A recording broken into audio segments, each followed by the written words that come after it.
Alhamdulillah, alhamdulillahi hamdan katsiran tayyiban mubarakan fi kama yuhibbu rabbuna wa yarda.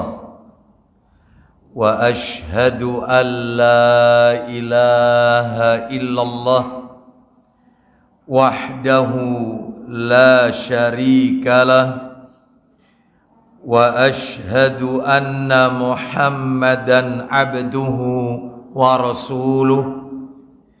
Ya ayyuhalladzina amanu taqullaha haqqa tuqatih wa la tamutunna illa wa antum muslimun.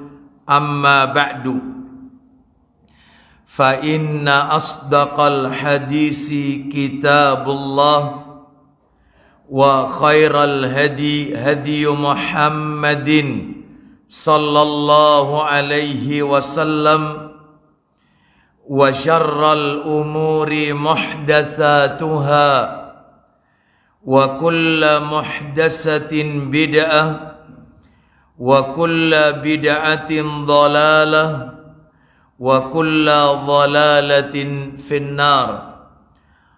Ikhwan wa akhawati fillah, bapak-bapak, ibu-ibu, kaum muslimin dan muslimah, jamaah majelis taklim Masjid Al-Hidayah yang semoga dimuliakan oleh Allah Subhanahu wa ta'ala. Kepada segenap pengurus takmir Masjid Al-Hidayah Ketintang Wiyata yang semoga dirahmati oleh Allah Subhanahu wa ta'ala. Tidak ada kata yang patut kita ucapkan di pagi hari ini selain rasa syukur kita kepada Allah Subhanahu wa ta'ala atas segala karunia nikmat yang telah Allah berikan kepada kita. Di antara kenikmatan-kenikmatan tersebut adalah diberikannya kita oleh Allah kesempatan untuk selalu menuntut ilmu, talabul ilmi.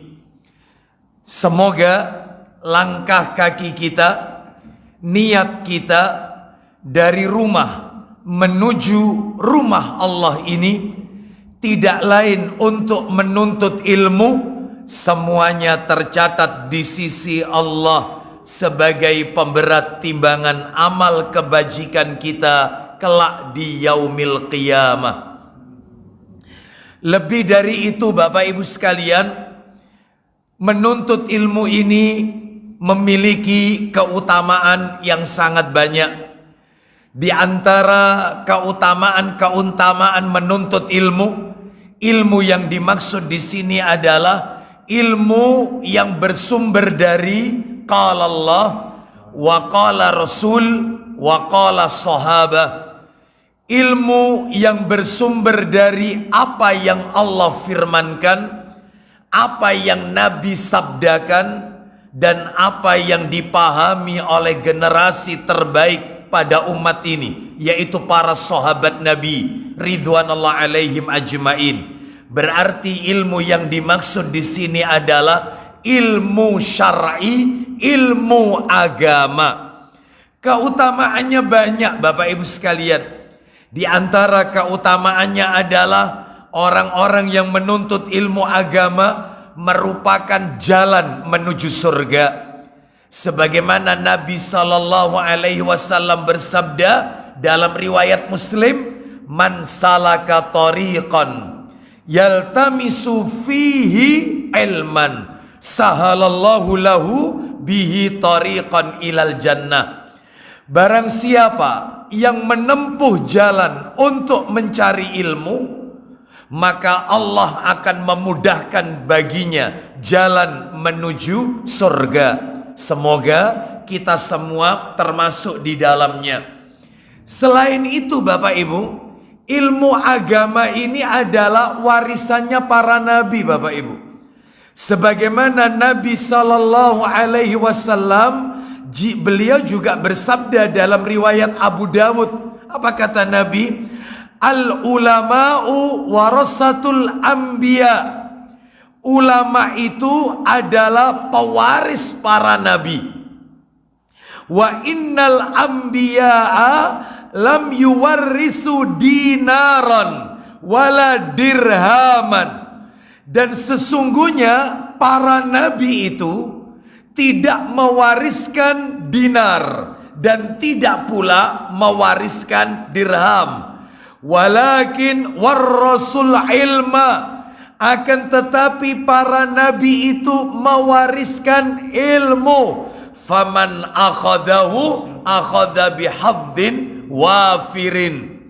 Barang siapa, kata Nabi sallallahu alaihi wasallam, yang mengambil ilmu tersebut, maka ia telah mengambil bagian yang cukup. Bapak Ibu sekalian, makanya sebaik-baik warisan itu warisan ilmu. Bapak Ibu, mohon maaf, kalau ilmu itu warisannya para nabi, sedangkan kalau harta warisannya orang-orang kaya. Tentunya nabi lebih mulia di sisi Allah daripada mereka orang-orang yang berharta. Pak Bu, mohon maaf, ilmu kalau semakin kita pelajari maka semakin bertambah. Ilmu semakin disampaikan maka tidak akan habis. Tetapi harta semakin kita keluarkan maka tentunya akan semakin habis.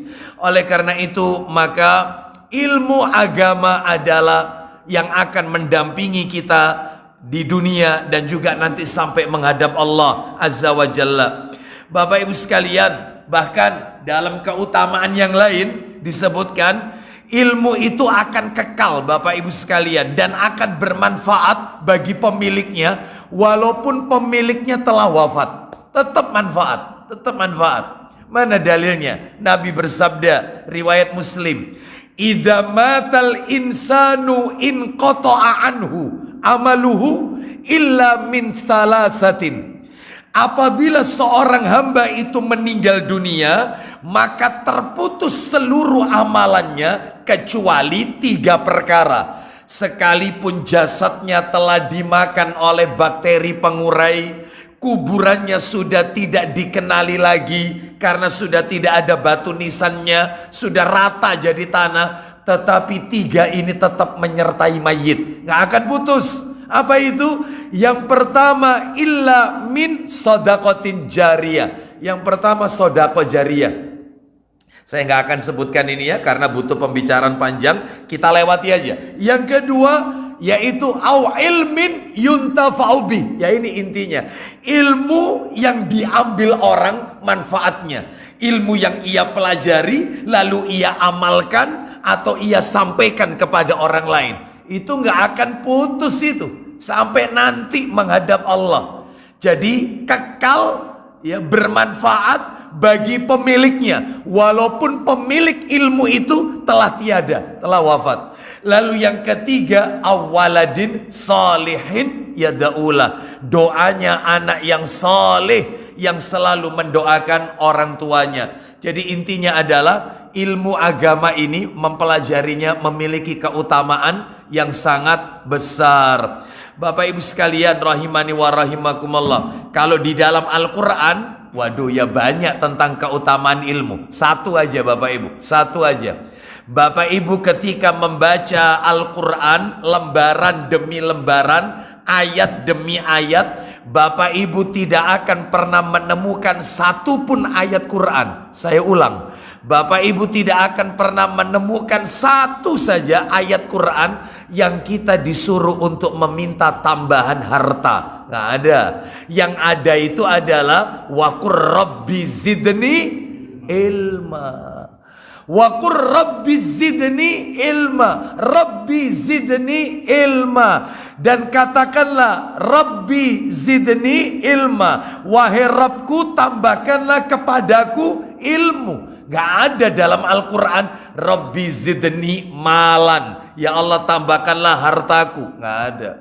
Makanya kita kalau berdoa kepada Allah, mintalah tambahan ilmu. bukan tambahan harta. Kenapa? Karena orang yang berilmu lebih mulia di sisi Allah daripada orang yang berharta. Orang memiliki ilmu, pertanyaan akhirat cuma satu. Hanya satu, pertanyaan di akhirat. Yang dihisab, diaudit oleh Allah. Orang kalau banyak ilmunya, cuma satu. An ilmihi fima fa'ala. Ilmumu kau gunakan untuk apa? Tapi orang dikasih harta banyak, ribet. Pertanyaannya dua Bapak Ibu tentang harta. Min aina iktasabahu wa fima anfaqahu. Harta itu kau peroleh dari mana dan kau belanjakan kemana. Dari mananya dan kemananya ditanya. Makanya orang wong tambah sogeh, tambah ribet pertanyaannya akhirat. Ya. Mending kaya ilmu daripada ya, gimana? Setuju ya kira-kira ya? Setuju, Ustaz. Setuju ya, insya Allah ya. Ya kalau bisa kaya ilmu ya kaya harta, Ustaz. Nah, lihat wajah-wajahnya itu yang diharapkan kelihatannya itu ya. Bapak Ibu sekalian, mudah-mudahan dikabulkan oleh Allah. Allah berikan kita ilmu yang manfaat dunia akhirat. Bapak Ibu sekalian, pagi hari ini setelah sekian lama kita uzur ya.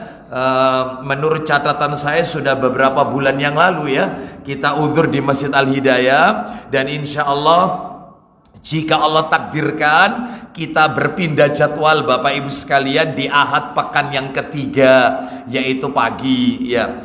Maka materinya tetap materi yang ditulis oleh kitab yang ditulis oleh Syekh Abdullah bin Ali Al-Juaisin hafizahullah ta'ala, yaitu kitab yang berjudul Mujibatul Jannah fi Daw'is Sunnah, yang sudah diterjemahkan dalam bahasa Indonesia, diterbitkan oleh Pustaka Imam Asy-Syafi'i. Kurang lebih bukunya seperti ini dengan terjemahan bebas.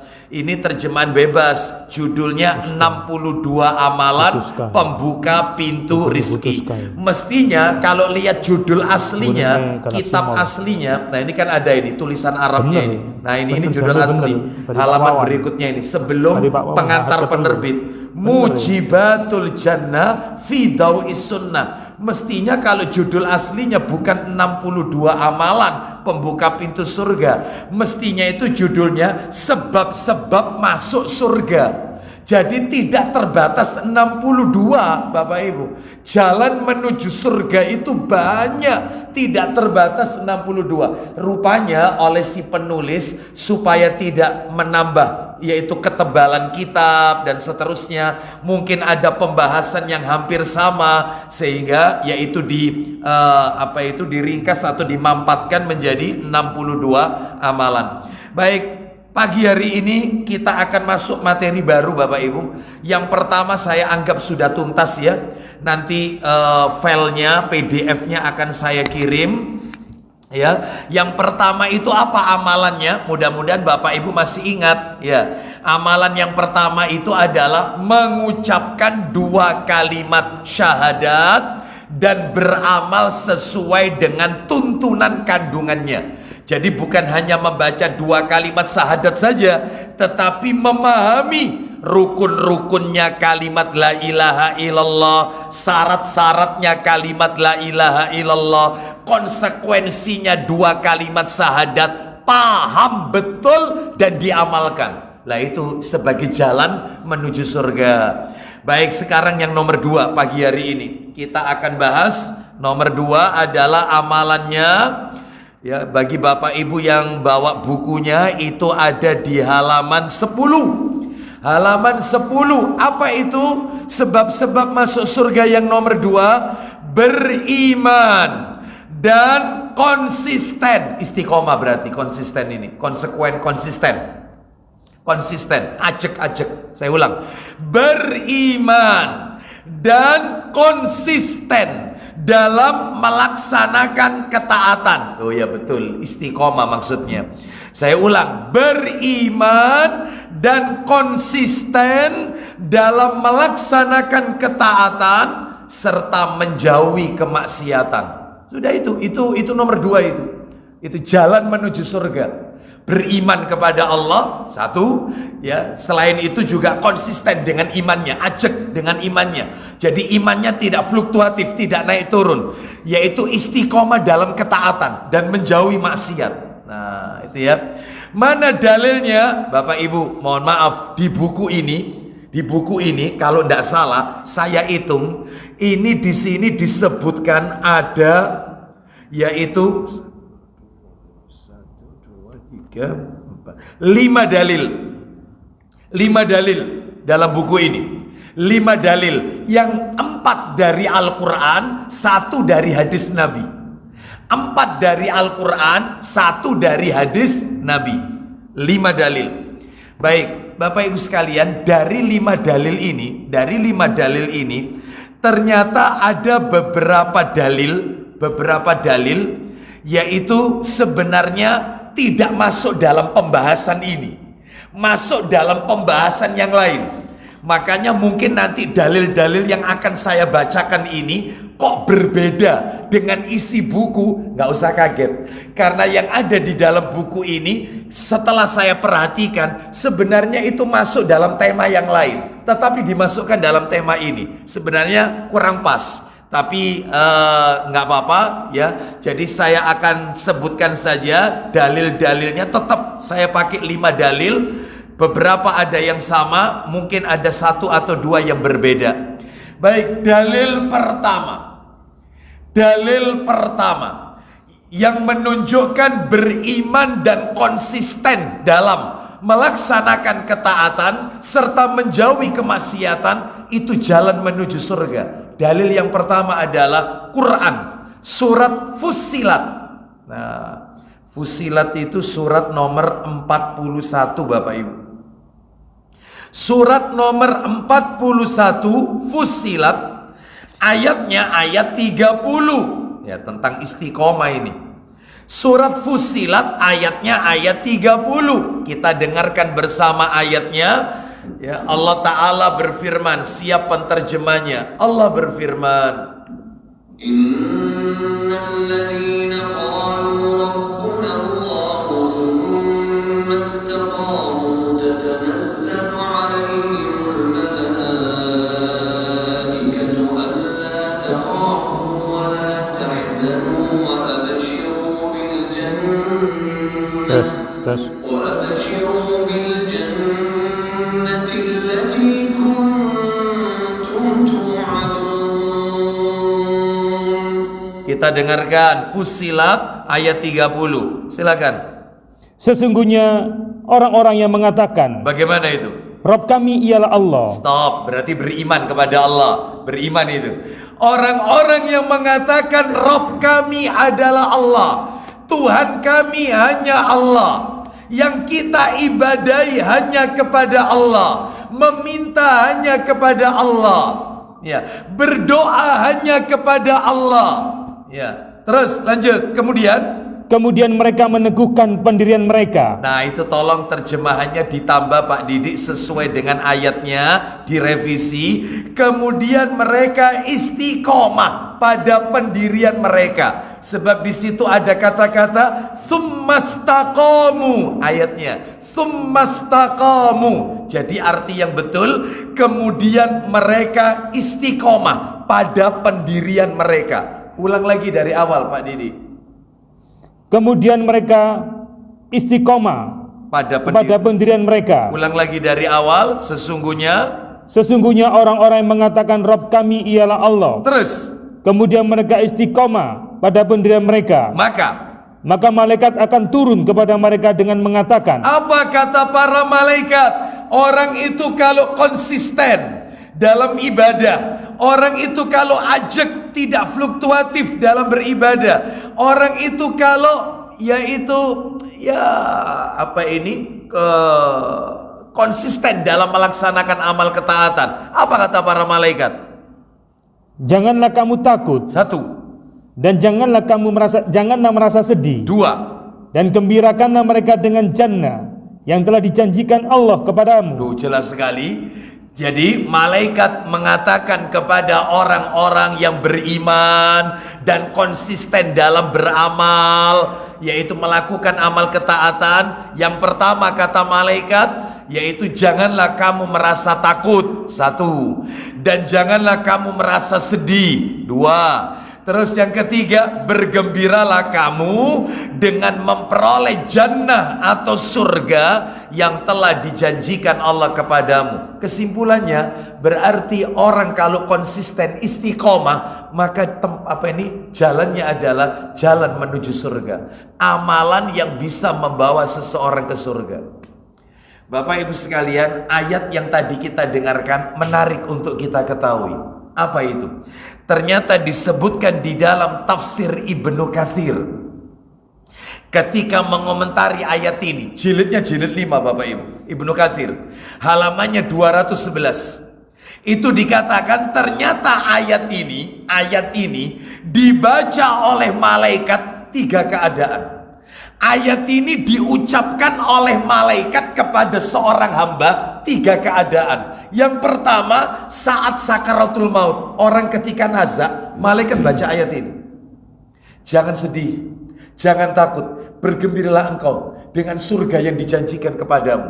Orang kalau istiqomah waktu nazak, ya, nafasnya sudah di kerongkongan, itu malaikat berkata, baca ayat ini.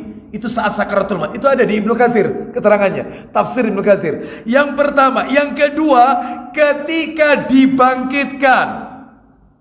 Ya. Ketika dibangkitkan.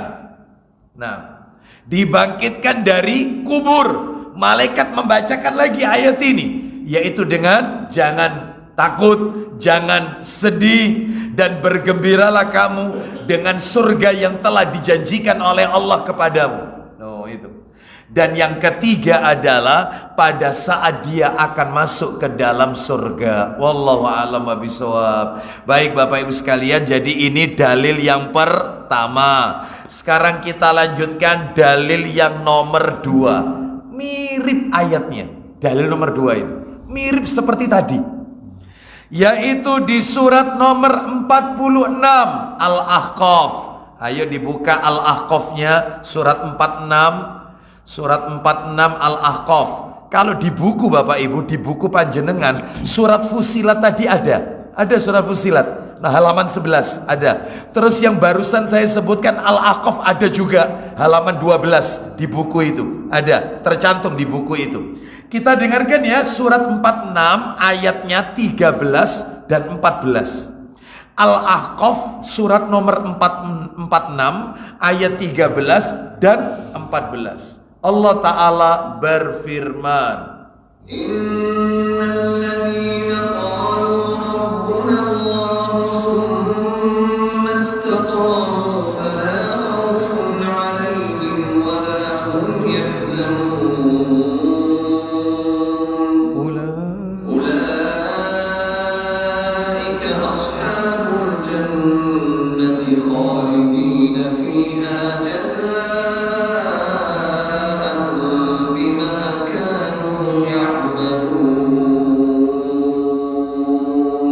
ya, silakan. Sesungguhnya orang-orang yang mengatakan, silakan, Rabb kami ialah Allah. Loh, hampir mirip. Orang-orang yang mengatakan Tuhan kami, Rabb kami adalah Allah. Terus, kemudian mereka tetap istiqomah. Terus, maka tidak ada kekhawatiran terhadap mereka dan mereka tidak pula berduka cita. Nah, mirip kan seperti tadi. Gak usah takut, gak usah sedih. Orang yang istiqomah dalam imannya, ya, dan mereka istiqomah dalam amal ketaatan kepada Allah. Lanjut ganjarannya Pak Didi, silakan. Mereka itulah penghuni-penghuni surga. Oh, orang kalau istiqomah jalan menuju surga. Terus kemudian, mereka kekal di dalamnya sebagai balasan atas apa yang telah mereka kerjakan. Mudah-mudahan kita termasuk ayat yang dibicarakan ini Bapak Ibu sekalian. Oh, itu ya. Kita diistiqomahkan, nanti kiat-kiat istiqomah nanti belakangan. Yang penting dalil dulu saya bacakan, dalil-dalilnya. Ini dalil nomor 2. Dalil yang ketiga ya. Tidak ada di buku, dalil ketiga. Di buku tidak terlihat, yaitu surat nomor 41. Loh, kok Fusilat lagi? Iya, ayatnya ayat 6. Surat nomor 41 ayatnya 6. Kalau tadi kan ayat 30, ini ayat 6. Kita dengarkan Jadi mundur, surat Fussilat ayatnya ayat 6, Allah Ta'ala berfirman, Qul innama ana basharun mithlukum yuha ilayya annama ilahukum ilahun wahidun fastaqimu ilayhi wastaghfiruh wa wailul lil musyrikin. Ya, silakan. Katakanlah Muhammad, Ya. bahwasanya aku hanyalah seorang manusia seperti kamu. Nah, aku hanyalah manusia seperti kalian. Terus, Diwahyukan kepadaku bahwasanya Rabb kamu adalah Allah yang Maha Esa. perhatikan Bapak Ibu ayatnya. Kita baca ulang ya pelan-pelan. Saya baca ulang artinya, terjemahnya. Katakan Muhammad, bahwasanya aku hanyalah seorang manusia seperti kamu. Itu satu. Berikutnya, diwahyukan kepadaku. Nah, itu tolong berhenti di situ. Berarti kesimpulannya Bapak Ibu, di dalam diri Rasulullah, saya ulang ya, di dalam diri Rasulullah itu ada dua dimensi Bapak Ibu. Ada dua dimensi. Ada dimensi sebagai seorang hamba, ada dimensi sebagai seorang utusan, Rasul. Loh, di mana dalilnya? Coba Pak Didi bawa Bukhari. Ada itu, KBC. KBC ya. Nggak pernah pindah. Ya, selalu ready ya. Alhamdulillah. Jazakallah. Saya bawa Muslim soalnya, ketinggalan Bukharinya. Sahih Bukhari kita dengarkan. Tolong ayat ini saya potong dulu ya Bapak Ibu. Satu. Ini tambahan ya. Hanya ingin apa itu supaya kita paham ayat yang kita baca ini maknanya apa. Ya. Nomornya Sahih Bukhari, nomornya 1503. 1503.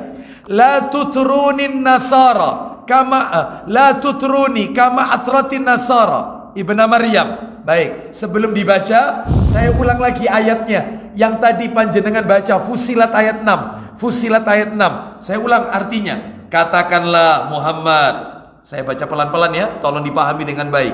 Bahwasannya aku hanyalah seorang manusia seperti kamu. Itu ya, itu satu itu. Diwahyukan kepadaku, stop sampai situ.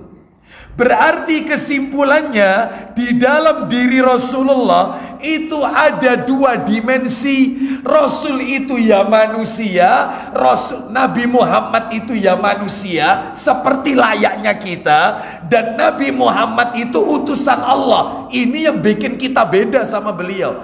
Kalau dari sisi manusia persis kayak kita. Beliau makan, beliau juga minum, beliau juga punya istri, beliau juga punya keturunan. Loh, bayangkan, beliau juga tidur, mirip kayak kita sudah manusia. Gimana?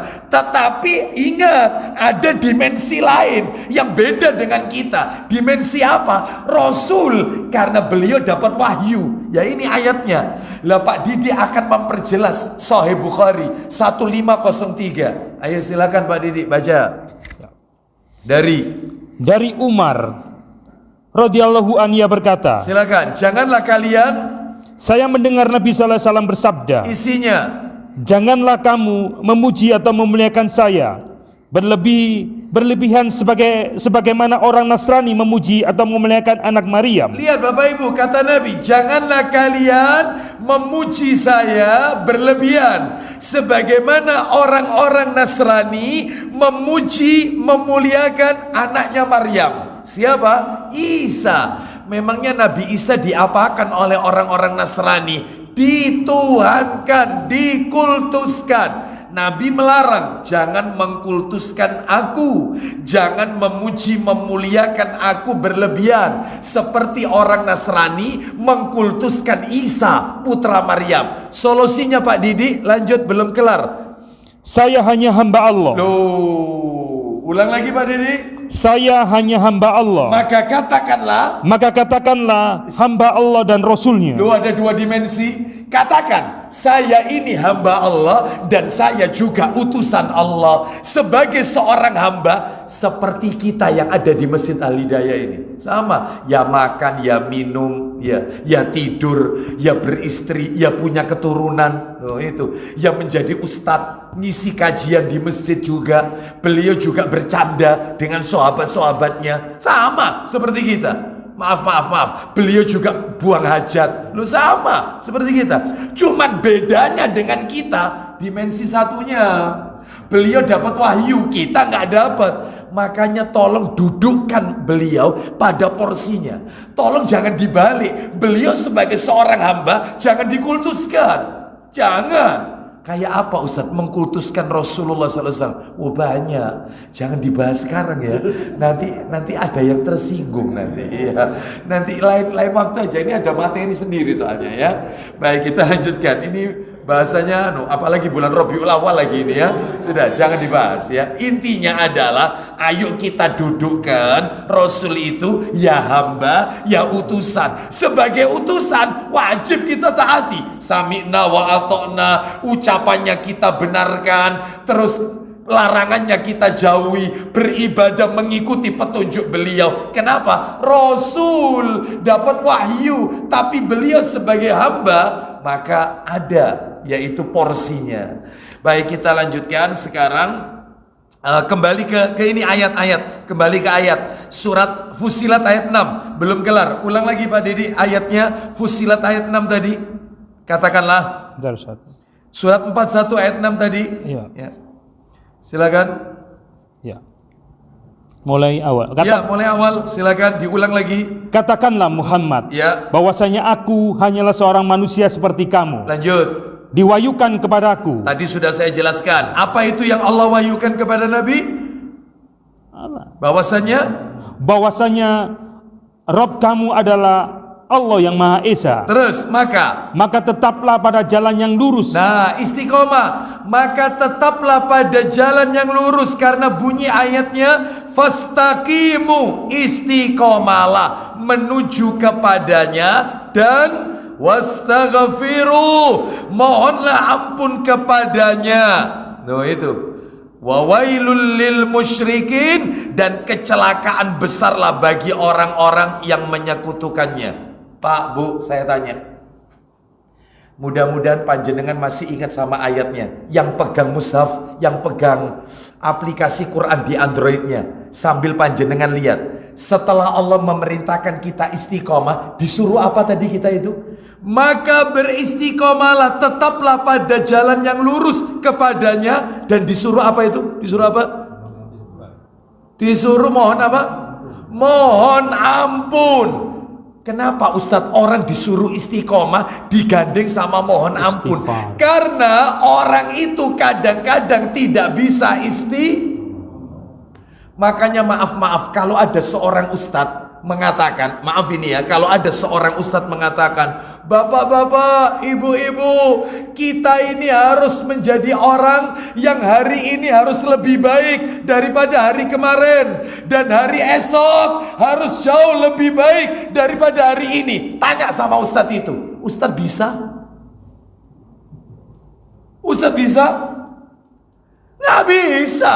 Namanya orang istiqomah itu mirip seperti anak kecil belajar jalan, jatuh, belajar lagi, naik, jalan lagi, baru berdiri, jatuh, naik lagi. Itu istiqomah. Ya naik turun, jelas. Namanya istiqomah itu nggak bisa ajek terus, ya pasti fluktuatif. Makanya digandeng sama istighfar. Nanti rajin-rajin Senin Kemis muncul malesi.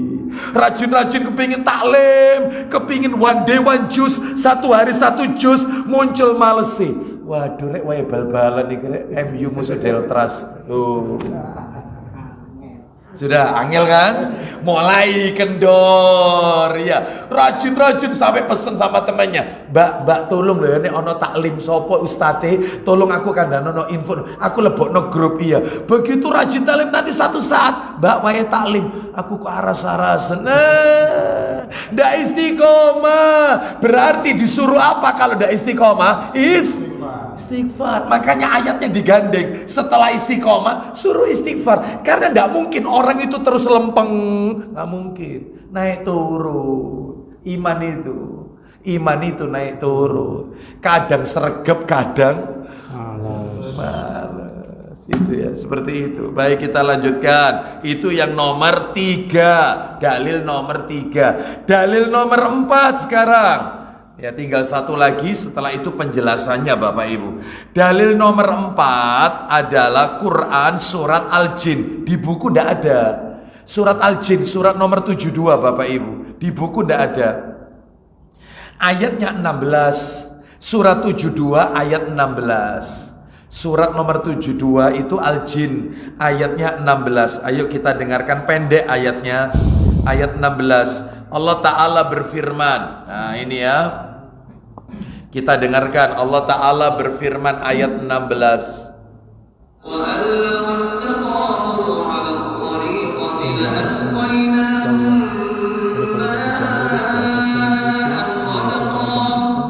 Baik, jadi kita dengarkan terjemahnya dan bahwasannya.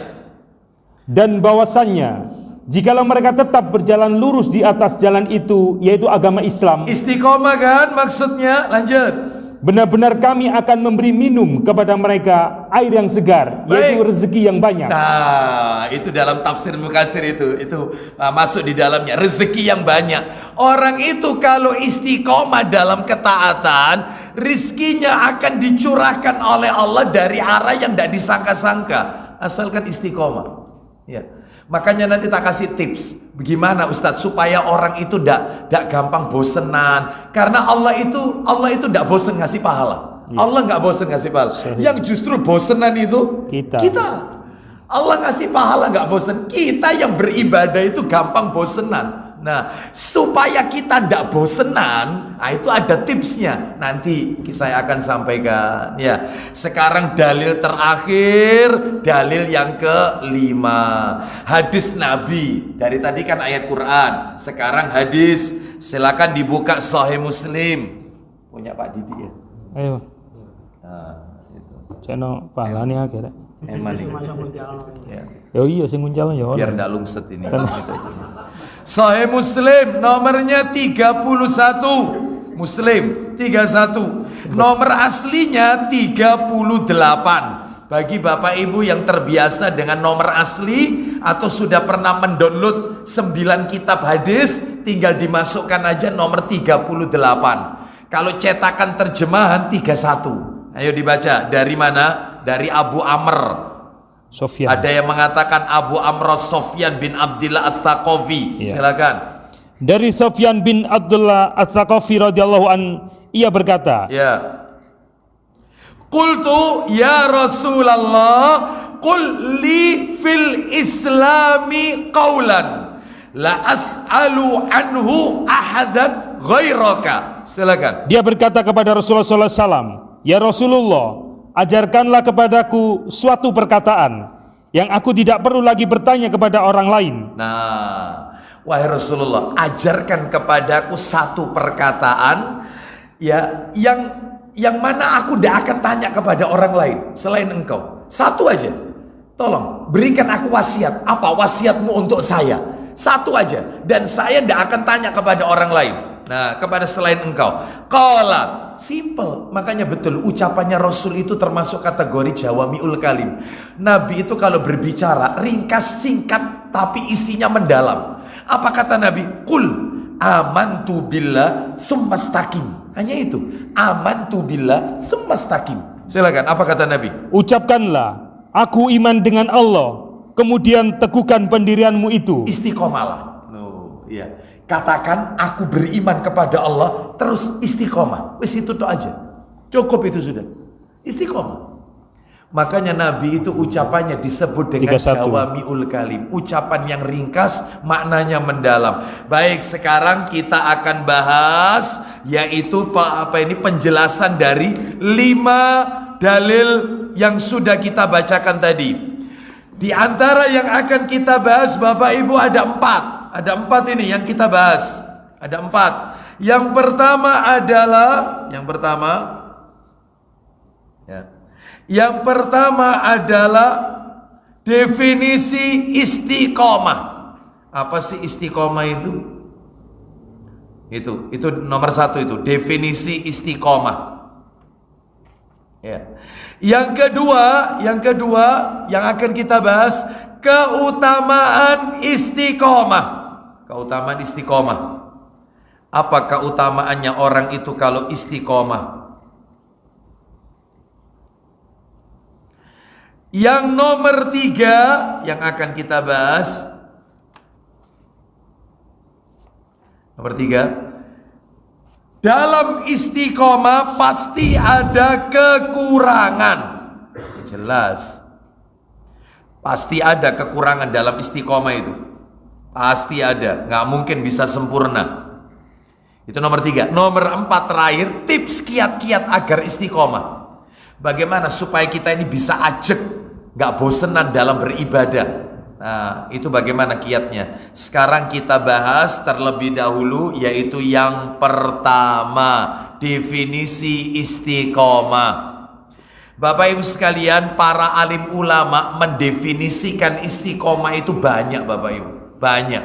Tapi saya nukil saja satu perkataan ulama, satu aja, mudah-mudahan mewakili ini. Dari sekian banyak definisi. Di antaranya yang saya ambil ini adalah definisinya Imam An-Nawawi rahimahullah. Beliau ini kelahiran Damaskus, Suriah. Iya, lahir di Suriah di sebuah desa namanya Nawa. Makanya disuluki Imam An-Nawawi. Lahirnya tahun yaitu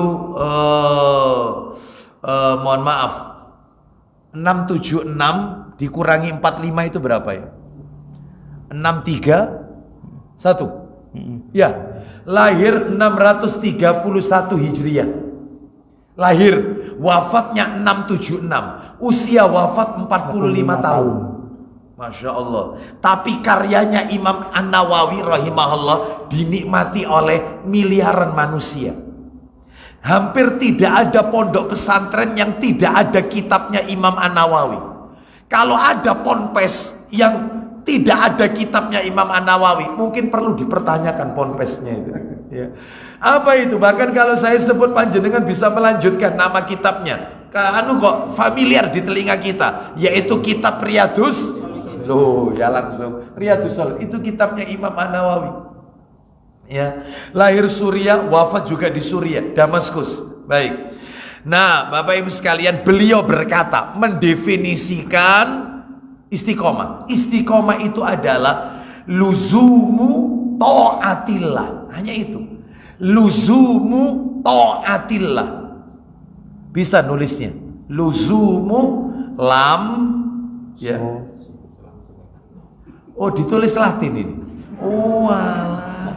Tiwas tak lam za ya. Waw mim di dhamma. Oh, ya. Barangkali ditulis gitu loh, nanti dikumpulkan setelahnya ya, itu.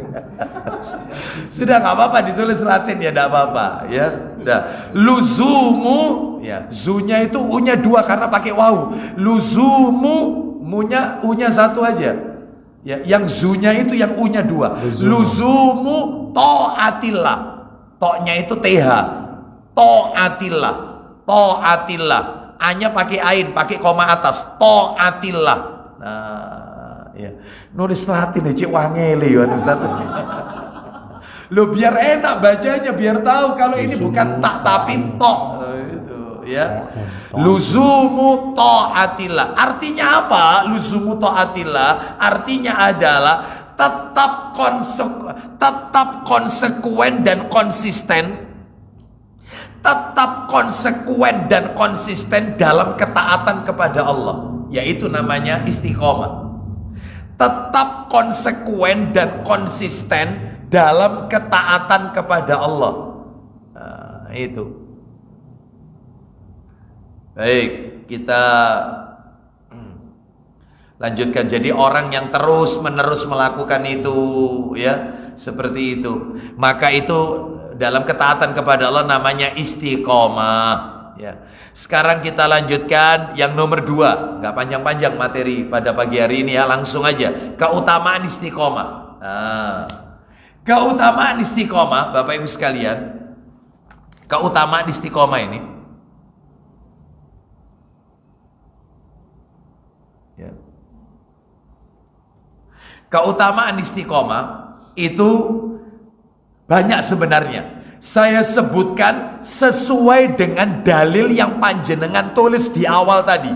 Nah, nomor 1 keutamaannya istiqomah sesuai dalil yang panjenengan tulis tadi di awal. Apa itu yang nomor 1? Malaikat akan memberikan kabar gembira. Loh, tadi kan ada itu ayatnya tadi, kabar gembira. Surat apa tadi, ayo? Surat apa tadi? 41 30. Betul, surat 41 ayat berapa tadi? 30. Loh, saya ulang ya, keutamaan nomor 1, saya ulang. Malaikat akan memberikan kabar gembira pada saat sakaratul maut, koma. Terus di dalam kubur, koma. Yang satunya terakhir, ketika hari berbangkit. Jadi tolong saya koreksi, tadi kan saya bilang kan ngasih kabar gembiranya kan 3, sakaratul maut, naza. Yang nomor 2 kan pada saat di dalam kubur. Yang satunya kan ketika masuk surga. Bukan masuk surga, yang benar itu adalah ketika dibangkitkan dari kubur. Jadi ada 3 ya kabar gembiranya. 1, sakaratul maut, malaikat akan memberikan kabar gembira. Kapan? 1, sakaratul maut. Yang kedua, di dalam kubur. Dalam kubur. Jadi ketika orang itu sudah dimasukkan ke dalam liang lahat, dalam kubur, maka malaikat ngasih kabar gembira. Kabar gembira. Apa kabar gembiranya? Jangan takut, jangan sedih, bergembiralah engkau dengan surga yang dijanjikan Allah kepadamu. Ya, nomor 3, saat dibangkitkan, bangkit dari kubur, hari berbangkit. Itu ngasih tahu lagi, jangan takut, jangan sedih, bergembiralah dengan janji yang telah Allah berikan kepadamu. Nah itu ya. Jadi mana dalilnya? Nggak usah ditulis, nggak apa-apa. Surat 41 ayat 30 dalilnya. Sudah dibaca tadi kan? Nggak usah dibaca lagi. Tafsir Ibnu Katsir. Nah itu dalam tafsir Mukatsir jilid berapa tadi? Jilid 5 halaman 200 berapa tadi? 11. Jilid 5 halaman 211. Nah itu nomor 1. Nomor 2, keutamaannya nomor 2, termasuk penghuni surga. Oh, sama tadi seperti yang panjenengan tulis di awal-awal dalil, termasuk penghuni surga. Yang artinya gini, sesungguhnya orang-orang yang mengatakan Rob kami ialah Allah, kemudian mereka tetap istiqomah pada pendirian mereka, maka tidak ada kekhawatiran terhadap mereka, dan mereka tidak pula berduka cita. Mereka itu penghuni surga, mereka kekal di dalamnya sebagai balasan atas apa yang telah mereka kerjakan. Surat apa itu tadi? Al-Ahqaf 46. Surat 46 ayatnya 13 dan 14. Dijamin masuk surga. Keutamaan nomor 2, dijamin masuk surga. Terakhir, keutamaan ketiga, orang kalau istiqomah. Ayo, yang tadi ya sudah dibaca dalilnya. Yang ketiga, dilapangkan rizkinya. Rizkinya datang dari berbagai arah, nggak disangka-sangka. Surat apa tadi? Surat apa tadi? Al-Jin. Surat Al-Jin. Ayatnya surat nomor 72. Ayatnya 16. Surat Al-Jin ayat 16. Dilapangkan rizkinya. Mudah-mudahan Allah berikan kita istiqomah. Ya, sekarang masuk materi nomor 3. Lah ini yang tadi tak singgung. Apa itu? Pasti ada kekurangan dalam istiqomah. Istiqomah itu pasti di dalamnya ada kekurangan. Nggak mungkin bisa mulus, nggak mungkin. Ya, pasti kita tergelincir, Bapak Ibu, tergelincir. Dan tidak bisa istiqomah secara utuh, itu nggak bisa, nggak bisa. Ya, itu bahkan katanya Ibnu Rajab Al-Hambali rahimahullah bahwasanya seringkali ada kekurangan dalam istiqomah. Lah untuk menutupinya itu kita disuruh apa tadi untuk nutupi? Berarti surat apa kalau gitu? Istiqomah itu tidak mungkin mulus. Itu surat apa tadi itu? Ayo, surat nomor 41 ayat berapa tadi? 6. Betul. Loh, semuanya sudah panjenengan tulis semua tadi di awal-awal. Ya, jadi intinya istiqomah tidak mungkin bisa sempurna. Makanya saya tidak setuju atau kurang setuju kalau ada orang yang mengatakan kita hari ini harus lebih baik daripada kemarin, hari esok harus lebih baik daripada hari ini. Pertanyaannya, bisakah? Nah itu tentunya tidak bisa, pasti naik turun, namanya iman, ya seperti itu, ya namanya iman. Baik, kenapa?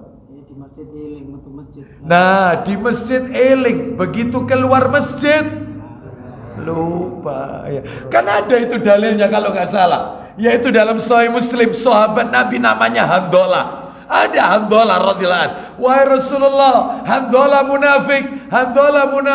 Dia berkata kepada Abu Bakar, awalnya berkata kepada Abu Bakar As-Siddiq radhiyallahu anhu. Ini mertua Rasul ini Abu Bakar, wahai Abu Bakar, Handolah munafik. Lu kenapa kamu mengatakan munafik? Aku ini kalau ketemu sama Rasul di masjid, imanku naik. Tapi sudah pulang ketemu istri, ketemu anak, sudah luntur lagi. Ya, makanya Handolah munafik. Katanya Abu Bakar, aku ya ngono. Saya juga seperti kamu. Ayo kita lapor kepada Rasulullah. Lapor dua orang ini. Setelah lapor, singkat cerita kata Nabi, saatan.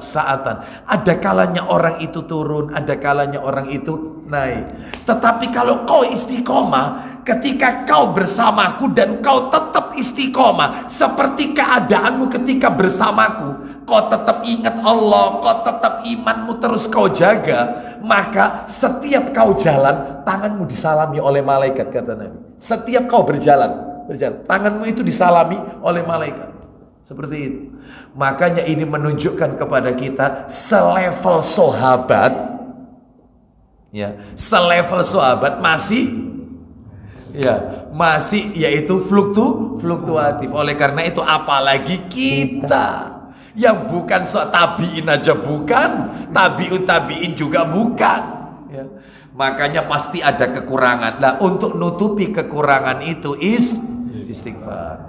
Lah istighfar itu Bapak Ibu, istighfar itu ada dua Bapak Ibu.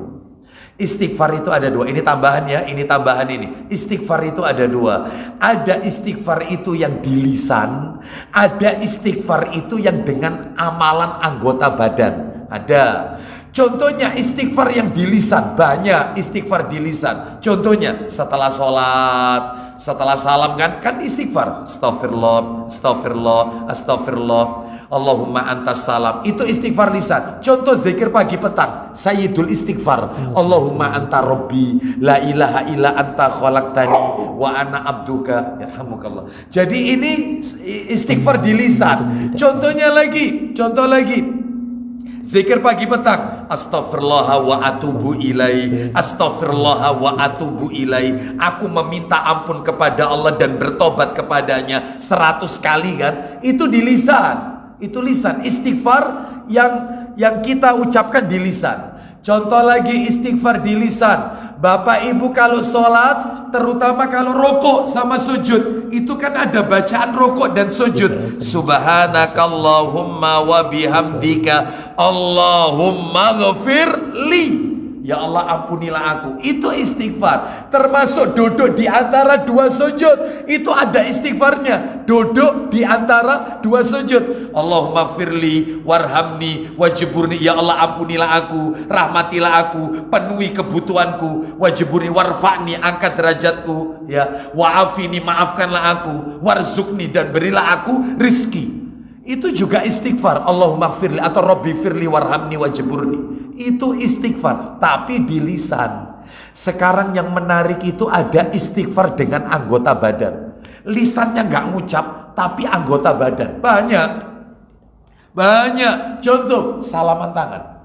Kata Nabi dalam hadis yang sahih, sayang kitabnya tidak saya bawa, Sahih Targhib wa Tarhib, jilidnya jilid 5. Kata Nabi, "Ma min muslimaini yaltaqiyani fayatasafahani." Dua orang muslim yang berjumpa lalu menjabat tangannya saling bersalaman tangan, Allah ampuni dosanya kedua orang tersebut. Lu salaman tangan peluntur dosa, meskipun lisan gak pakai istighfar, salaman tangan melunturkan dosa. banyak bersalaman tangan ya. Jangan sekarang, tadi ya. Ini itu Bapak Ibu sekalian ya. Ustadz, salaman tangan pakai cium tangan boleh apa enggak Ustadz? Kalau tujuannya untuk menghormati seperti istri ke suami boleh ya, cuman harus pada tempatnya ya, jangan sampai tidak pada tempatnya. Loh ya, nggak tempatnya itu gimana? Tidak pada tempatnya. Selesai sholat mencium tangan suaminya jadi imam, istrinya makmum, tangannya suami, nggak ada tuntunannya, nggak ada ya, seperti itu. Kalau suaminya setelah sholat tangannya itu disodorkan ke istri, maksudnya suruh nyium, istrinya harus nyampaikan, qala Rasulullah sallallahu alaihi wasallam, suamiku ini termasuk bagian dari bid'ah, kullu bid'atin dhalalah wa kullu dhalalah. Kata suaminya, konti bid'ah, kabeh bid'ah. Kata kayak belonjo. Iya, karena memang tidak ada tuntunannya. Jadi habis sholat itu nggak perlu salaman, gitu ya. Baik, jadi ada tempatnya seperti itu. Boleh nggak Ustadz salaman tangan sambil merangkul? Boleh. Dan ini katanya ulama, kalau lama tidak berjumpa, pulang dari bepergian safar, dipeluk, boleh seperti itu. Mencium anak ke orang tua boleh. Ustadz, murid kepada guru nyium tangannya Ustadz, bagaimana itu? Kalau memang orang itu adalah orang alim, terus dia tidak menjadikan semakin sombong dengan mencium tangannya, maka nggak apa-apa, tidak boleh dijadikan habit, kebiasaan. Sesekali boleh. Tapi kalau nyiumnya itu harus bolak-balik. Oh ya. Bolak-balik. Kan ada yang nyium gitu ya. Ya Allah. Wasim. Itu ya. Apalagi kemudian salaman tangannya pagi ini. Itu Pak Didi pernah kayak gitu. Ya, itu jangan ya, seperti itu, iling-iling ya. Itu awal-awal. Kita lanjutkan Bapak Ibu sekalian. Jadi dalam hal ini ada amalan. Contoh lagi, amalan, mohon maaf, istighfar pakai anggota badan. Ada. Di antaranya selain berjabatan tangan adalah berbuat baik dengan saudara ibu. Berbuat baik dengan saudaranya ibu. Entah kakaknya ibu atau adiknya ibu, entah bude atau bule. Itu sebab disebutkan dalam kitab Sahih Targhib wa Tarhib, seseorang mendatangi Nabi, lalu orang itu berkata, ya Rasulullah, inni adzanabtu dzamban aziman. Wahai Rasulullah, aku telah melakukan dosa yang sangat besar. Dia nggak ngomong dosanya apa, tapi dia jujur, dia melakukan dosa yang besar. Fahalli min taubati, apakah masih ada pintu taubat terbuka untukku? Bapak Ibu tahu jawabannya Nabi. Nabi cuma simpel berkata, halaka min ummin, kau punya ibu tidak? Ibu masih hidup tidak? Lalu orang ini menjawab, tidak ada wahai Rasulullah, ibuku sudah wafat. Nabi tanya yang kedua sekarang, fahalaka min kholati, apakah kau punya kholati? Kholati itu bahasa Arab untuk saudaranya ibu, entah itu tante, entah kakak, entah adiknya ibu. Kalau dalam bahasa Jawa bude ya, atau bule, kakak atau adiknya ibu. Kau punya enggak kholati, tante dari ibu, bukan dari bapak ini. Kalau dari bapak bahasa Arabnya amati, ini dari ibu, kholati. Lalu laki-laki ini menjawab, nah iya aku punya. Kata Nabi, kalau ingin taubatmu diterima, dosamu diampuni, lihat, dosamu diampuni, fabirroha, baktilah kamu dengan tantemu. Bakti sama tante peluntur dosa. Meskipun Anda nggak pakai istighfar, makanya jadi ponaan, jangan bakhil sama tante. Sebab banyak ponaan zaman sekarang nggak peduli sama tantenya. Bibi, tante. Loh, kalau yang dari jalur bapak Ustaz, nggak boleh berbuat baik? Boleh. Cuman yang peluntur dosa itu adalah yang dari jalur. Berarti Ustadz kesimpulannya kalau gitu, andai kata orang tadi ketika ditanya Nabi, ibumu masih hidup atau tidak? Dan dia jawab masih hidup, berarti bakti sama ibu itu juga peluntur dosa. Iya, peluntur dosa. Sama ibu. Ustadz sama ibu mertua, beda ya. Mertua itu termasuk karib kerabat, Bapak Ibu sekalian. Masuk kategori karib kerabat. Ya. Baik, kita lanjutkan, yaitu sekarang materi yang nomor 4 terakhir, tips kiat-kiat supaya bisa istiqomah. Tipsnya, banyak tipsnya yang bisa kami sampaikan. Tipsnya yang pertama adalah tips yang pertama yaitu memahami dan mengamalkan. Penting ini, harus diamalkan, bukan hanya dipahami, diamalkan juga. Memahami dan mengamalkan 2 kalimat syahadat. Kembalinya ke situ lagi. Iya, harus paham konsekuensi 2 kalimat syahadat. Maka kalau itu paham, maka dia bisa istiqomah. Kalau nggak bisa istiqomah. Mana dalilnya? Ada dalilnya, ada Quran lagi dalilnya. Saya ulang ya, memahami dan mengamalkan 2 kalimat syahadat. Asyhadu alla ilaha illallah wa asyhadu anna Muhammadar Rasulullah. Itu harus dipahami betul itu kalimat itu. Dalilnya di mana? Surat nomor 14 Ibrahim. Surat 14 Ibrahim. Surat Ibrahim surat nomor 14 ayatnya ayat 27. Ibrahim ayat 27.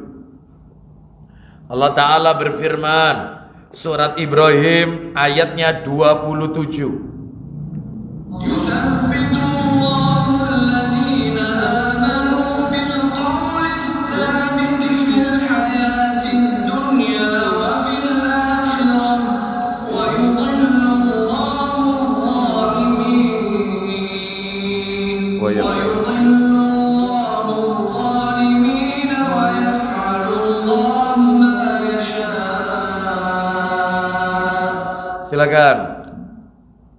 Allah meneguhkan iman orang-orang yang beriman dengan ucapan yang teguh itu. Perhatikan ya, perhatikan. Tolong digaris bawah itu. Tolong digaris bawahi.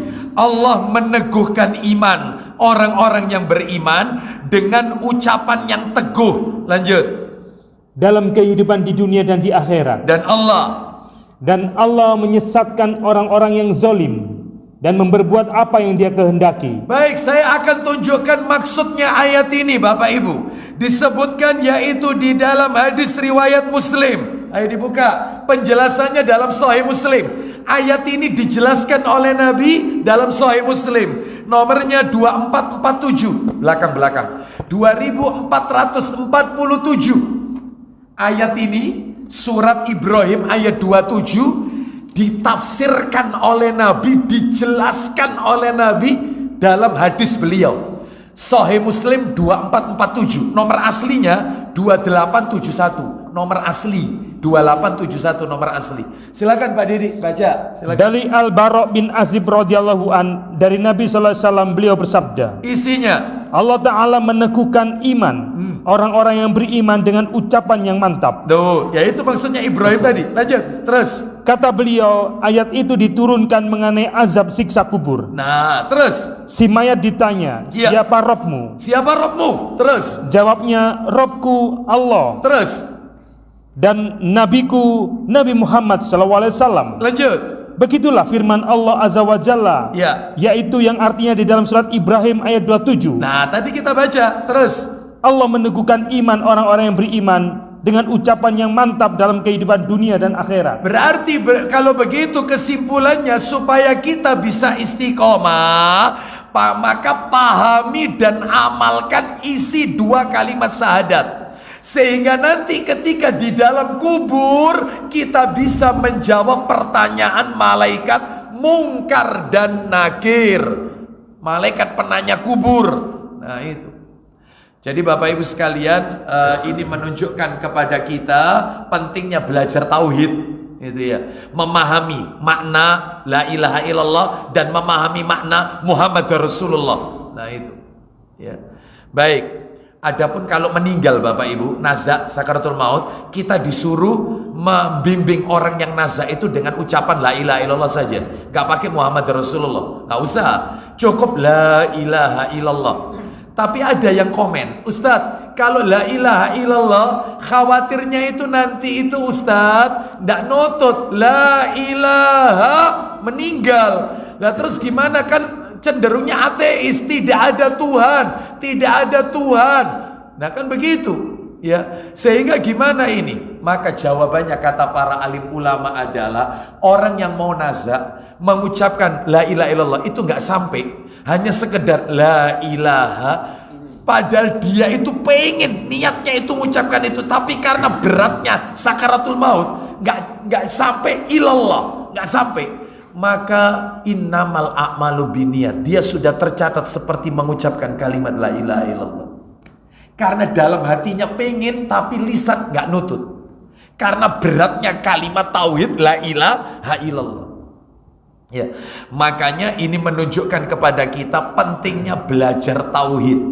Supaya apa? Supaya kita bisa istiqomah. Ini syarat yang tips yang pertama. Tips yang pertama, ya. Tips yang kedua. Sebelum tips yang kedua, sebentar. Sebelum tips yang kedua ini ya, saya akan tunjukkan perkataan para ulama dari tips yang pertama tadi. Jadi supaya kita bisa ajak melakukan ibadah, istiqomah dalam beribadah, kan syaratnya yang pertama memahami dan mengamalkan dua kalimat syahadat dengan baik. Saya sebutkan perkataan ulama begini. Mengapa Allah bisa teguhkan orang beriman di dunia dengan terus beramal soleh, dan di akhirat dalam kuburnya dengan dimudahkan menjawab pertanyaan malaikat, siapa Robmu, siapa nabimu, dan apa agamamu? Jawabannya adalah karena dia memiliki pemahaman dan pengamalan yang baik, yaitu terhadap dua kalimat syahadat tersebut. Dia tahu rukun-rukunnya dua kalimat syahadat itu, syarat-syaratnya, konsekuensinya dua kalimat syahadat tersebut. Makanya sama Allah diteguhkan imannya. Bisa ajak itu nanti ibadahnya. Harus paham, makanya harus memahami dua kalimat syahadat. Dan ini sudah saya sampaikan pada amalan yang pertama, yaitu pada beberapa bulan yang lalu ya. Amalan pertama sebab seseorang masuk ke surga. Nomor dua sekarang. Nomor dua, tips supaya bisa istiqomah. Nomor dua, membaca Al-Quran. Baca Al-Quran, mengkaji Al-Quran, dan menghayati serta merenungkan isi Al-Quran. Bagaimana dia bisa ajak, bagaimana dia bisa istiqomah dalam beribadah. Wong dia tidak pernah baca Quran.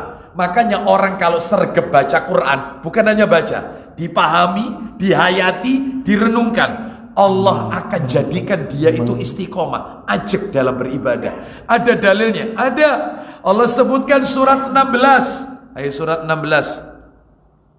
Surat 16 yaitu surat An-Nahl ayatnya 102. An-Nahl ayat 102. Allah Ta'ala berfirman, surat 16 ayat 102. قُلْ نَزَّلَهُ رُوحُ الْقُدُسِ مِنْ رَبِّكَ بِالْحَقِّ لِيُثَبِّتَ الَّذِينَ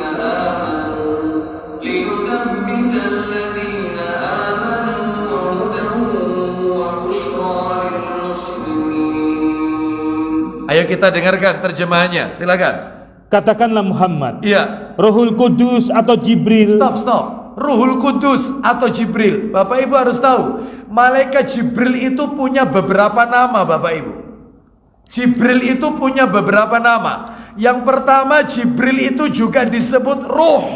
Ruh saja, ruh. Dalilnya mana? Surat Al-Qadar. Panjenengan kalau baca Al-Qadar, tanazzalul malaikatu warruhu fiha bi'idzani rabbi min kulli amr. Kan gitu ya. Inna anzalnahu fi lailatul qadar wa ma adraka ma lailatul qadar lailatul qadri khairum min alfi syahr. Nah sekarang tanazzalul malaikatu warruh itu Jibril. Lihat itu terjemahannya.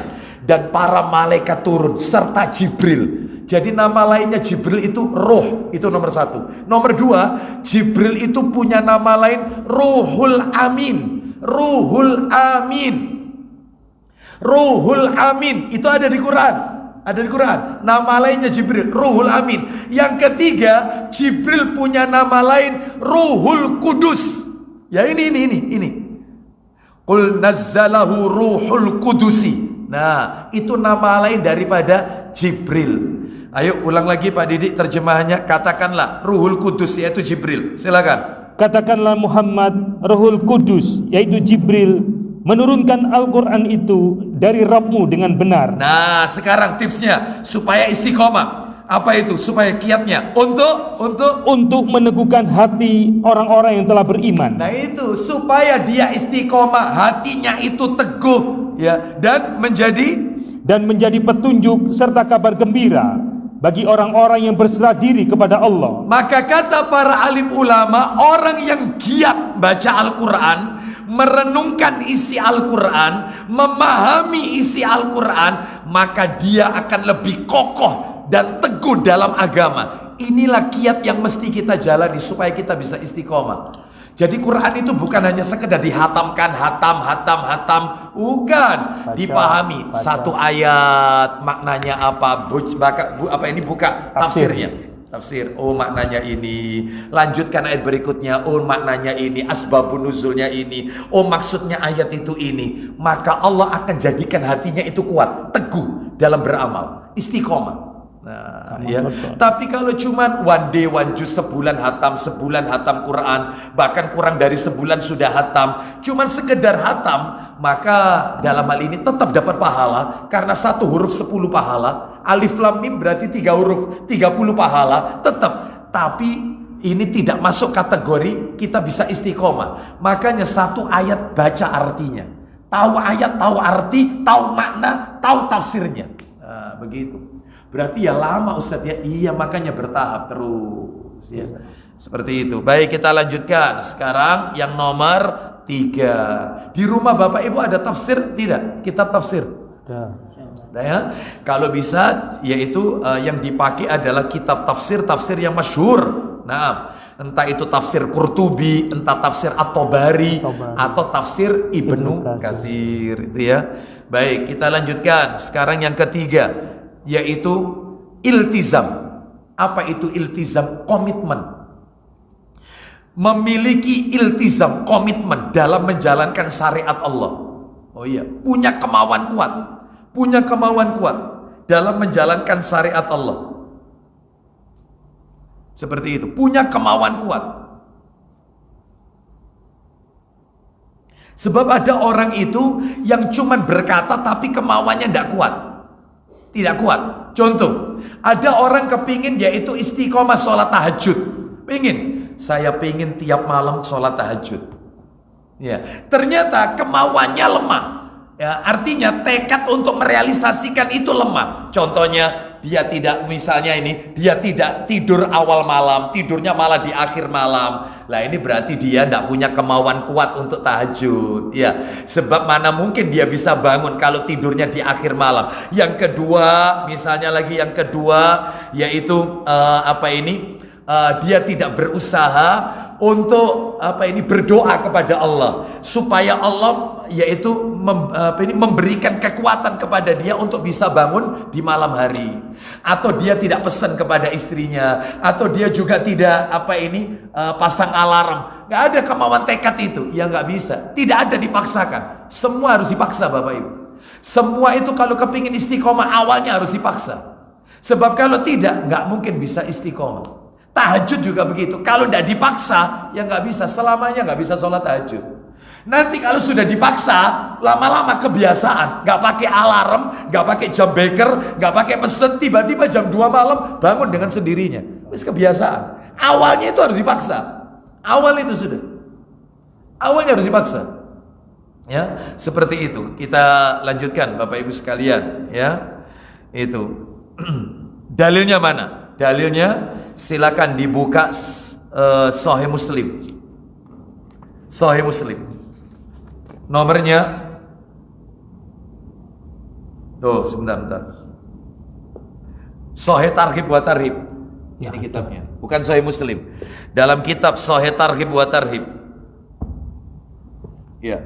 Nomornya 3174. 3174. 3174. Sahih Targhib. Kenapa? Jilid 6. Sahih Targhib wa Tarhib jilid 6. 3174. Ya. Aisyah. Betul, dari Aisyah. Yang poin C ya, poin C aja yang dibaca. Sama dari Aisyah juga. Silakan. Dari Aisyah radhiyallahu anhu dia mengatakan, Ya. bahwasanya Rasulullah SAW ditanya, Ayyul amali ahabbu ilallah. Silakan. amalan apakah yang paling dicintai oleh Allah? Amalan apa yang paling dicintai oleh Allah? Qala, silakan. Beliau menjawab, Adwamuhu wa in qalla. Silakan. amalan yang terus menerus atau continue meskipun sedikit. Continue meskipun sedikit. Sedikit tapi kalau istiqomah itu paling dicintai oleh Allah. Gak usah banyak-banyak, setelah itu tidak dilakukan. Contoh gini loh, Bapak Ibu kalau tidak bisa tahajud tiap malam, paling tidak seminggu itu 6 kali lah. Hah? Kan dapat berapa diskon? Sehari kan? Iya, itu. Ustadz, berat Ustadz. Iya, kalau bisa dikurangi ya sudah. Kalau tidak bisa tiap hari tahajud, paling tidak sepekan minimal, paling tidak 2 kali. Malam Senin sama malam Kamis kalian sahur, puasa Senin Kamis. Loh, seperti itu. Tidak bisa juga, ya sudah sepekan sekali. Tapi istiqomah loh. Istiqomah, terus aja. Saya mau tanya sama panjenengan, tolong dijawab, jujur. Dan pertanyaan ini juga saya tujukan untuk diri saya. Kita sama-sama jujur. Ayo kita ingat-ingat, mulai kita akil balik, usia akil balik, sampai seusia sekarang ini, tolong sebutkan amalan apa di dalam Islam yang panjenengan lakukan mulai nom-noman. Masa muda dulu, sampai sekarang, sudah punya cucu, yang tidak pernah panjenengan tinggal. Situ aja. Baca Quran. Ya. Puasa Senin Kamis jarang-jarang, kadang-kadang. Ya, zikir pagi petang pernah lupa juga, pernah. Artinya tidak terus gitu ya. Tahajud Rutin. ya jarang juga. Ya. Terus puasa, enggak, ini jangan yang wajib. Kalau yang wajib jelas. Bukan ini yang amalan-amalan sunnah ini maksud saya, amalan-amalan sunnah. Jujur-jujur kayaknya nggak ada. Yang satu mulai akil balik sampai sekarang nggak pernah kita tinggal. Satu nggak pernah kita, kayaknya nggak ada. Makanya maksud saya menyampaikan demikian, kita ini harus punya satu amalan andalan yang bisa kita persembahkan kepada Allah Azza wa Jalla. Sebagaimana dulu para sahabat, contohnya Ummu Habibah radhiyallahu anha, istri Nabi, nama lengkapnya Romlah binti Abi Sofyan, kan begitu, Ummu Habibah. Nah, itu beliau punya keistimewaan, beliau tidak pernah meninggalkan sholat sunnah qobliyah ba'diyah sehari semalam 12 rakaat. Amalan yang lain ditinggal, tapi yang ini qobliyah ba'diyah terus, kecuali kalau haid. Begitu suci terus, meskipun sakit tetap dilakoni. Terus qobliyah ba'diyah. Yang lain ditinggal. Contoh lagi, saya sebutkan Aisyah radhiyallahu anha. Aisyah radhiyallahu anha itu punya amalan andalan sholat duha 8 rakaat. Berarti 4 kali salam. 2 rakaat salam, 2 rakaat salam, 2 rakaat salam. Itu setiap hari 8 rakaat. Gak pernah ditinggal sampai menjelang wafat. Kecuali kalau berhalangan. Nah, itu baru ditinggal. Begitu suci terus. Ayo kita tanya sama diri kita, amalan apa yang sudah ajak kita lakukan mulai masa muda loh sampai sekarang. Loh, coba. Contoh lagi, ada sahabat Nabi namanya Bilal bin Rabah radhiyallahu anhu. Beliau tidak pernah meninggalkan sholat sunnah 2 rakaat ba'da wudhu, setelah wudhu. Sampai-sampai Nabi SAW yaitu mendengar suara sandalnya Bilal di surga, karena amalannya tidak pernah ditinggal. Contohnya Ali bin Abi Thalib lagi, menantunya Nabi radhiyallahu anhu. Beliau punya kebiasaan yang tidak dilakukan oleh yang lain. Apa itu? Beliau kalau mau tidur, beliau membaca takbir 34 kali, terus tasbih 33 kali, terus tahmid 33 kali. Meskipun ketika perang Siffin. Jadi takbir dulu, Allahu Akbar, Allahu Akbar, Allahu Akbar. Kalau mau tidur ini, Allahu Akbar, Allahu Akbar, Allahu Akbar, 34 kali. Terus subhanallah. Loh, kok dibalik Ustaz? Iya, Kalau setelah sholat kan subhanallah, terus alhamdulillah, terus Allahu Akbar. Ini tidak. Ali bin Abi Thalib kalau mau tidur, Allahu Akbar, Allahu Akbar, Allahu Akbar 34, subhanallah, subhanallah, subhanallah, subhanallah, 33, alhamdulillah, alhamdulillah, alhamdulillah, alhamdulillah, 33. Meskipun pada saat perang Siffin, perang loh ini kondisi perang, tidur itu tetap baca, nggak pernah ditinggal. Sedangkan yang lain mungkin sesekali dilakukan, sesekali tidak. Jadi maksudnya adalah kita ini harus punya satu amalan yang bisa kita persembahkan nanti di hari kiamat kepada Allah Azza wa Jalla. Nah itu ya. Ya tiap orang kemampuannya beda-beda. Ustadz, kayaknya saya kalau semua tak lakoni gak mampu Ustadz. Insya Allah saya mampunya itu Ustadz, zikir pagi petang dong. Gak apa-apa. Begitu. Gak tahajud, gak apa-apa. Ya, gak sholat sunnah yang gak apa-apa. Tapi zikir pagi petang terus. Meskipun sakit, tetap istiqomah terus aja. Satu, sedikit tapi istiqomah. Lebih disukai Allah daripada semua dilakoni, tapi setelah itu tidak dilakukan. Ya, seperti itu. Ya, kadang-kadang manusia itu muncul bosan. Allah itu nggak bosan ngasih pahala. Justru kita yang sering bosenan. Nah, ya, baik. Ayo. Kita belajar istiqomah, komitmen menjalankan syariatnya Allah. Kita pilih salah satu daripada amalan-amalan sunnah. Ini maksud saya yang hukumnya sunnah loh ya, bukannya hukumnya wajib. Jangan sholat 5 waktu, misalnya aku cuma bisa maghrib tak Ustaz. Iya nih guys. Ya jangan. Ini wajib ini soalnya. Insya Allah maghrib tak aja Ustaz ya, subuh enggak bisa istiqomah. Ya jangan. Ini kalau wajib tetap dilaksanakan ya. Baik, sekarang kita lanjutkan. Sebab orang itu kadang-kadang kena virus namanya futur. Apa futur itu? Futur itu jenuh dalam beramal, ya, mudah bosan, ya. Sehingga seseorang ketika beramal sesekali namun banyak, kadang muncul rasa malas. Malasnya muncul, ya jenuh melakukan itu terus, ya taklim terus, ya ketemu ustadz ya tetap ikut terus, ya apalagi materinya ya pancet ikut terus, ya seperti itu. Nah, jadi muncul malesnya. Ya, kalau kadung semangat, ya. Begitu malas taklim, begitu dengan di mana taklimnya? Masjid Al-Hidayah Ketintang. Aduh, waduh. Ya sudah. Ustadz sopo? Waduh, ngantuan bisa ngantuk. Tidak, ini syaitan ini, ya. Dia kena yaitu bisikan syaitan. Ya. Baik, kita lanjut nomor 4. Nomor 4. Tipsnya nomor 4.